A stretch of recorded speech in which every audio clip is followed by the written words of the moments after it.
సీతాపురం అనే గ్రామంలో అవంతిక అనే గుణవతి ఉంది.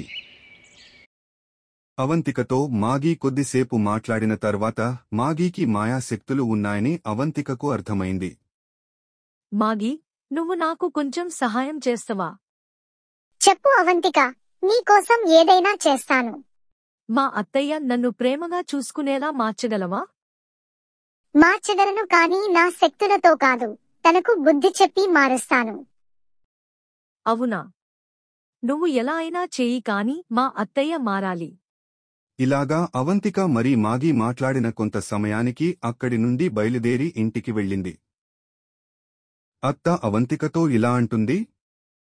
అవంతిక, ఎందుకు ఇంత సమయం పట్టింది రావడానికి? చాలా ఆలస్యంగా వచ్చావు. అది అత్తయ్య మరి. ఏంటి మరి చెప్పు.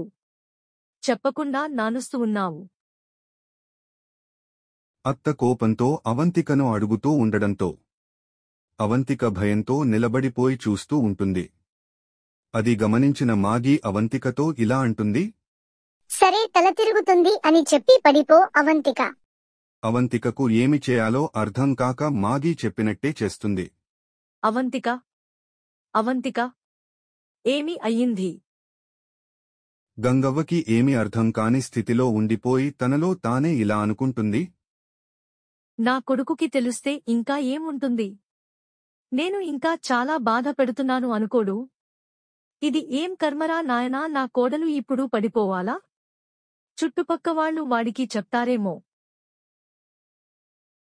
ఇలా గంగవ్వ తనలో తానే అనుకుని భయపడుతూ ఉంది. అంతలో అవంతిక లేస్తుంది. ఏమైంది అత్తయ్య, దిగులుగా కూర్చున్నావు? ఏమీ లేదు అవంతిక, ఎందుకు నువ్వు మూర్ఛిల్లి పడిపోయావు? కడుపుతో ఉన్నావు కదా, నీకోసం తినడానికి ఏం చేయాలి అనుకుంటున్నాను.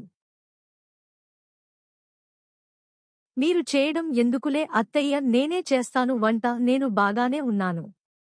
సరే అవంతిక, ఏదో ఒకటి చెయ్యి. సరే అత్తయ్య. అవంతిక వంట గదిలోకి వెళ్లి వంట చేయడానికి సిద్ధమవుతుంది. అంతలో మాగీ చేపల పులుసు చేసి రెడీగా పెడుతుంది. అవంతిక భోజనం రెడీ అయింది. అత్తయ్య వడ్డించాలా అని అడగగానే గంగవ్వ షాక్ లో ఉండిపోతుంది. ఎంత తొందరగా ఎలా చేసిందని.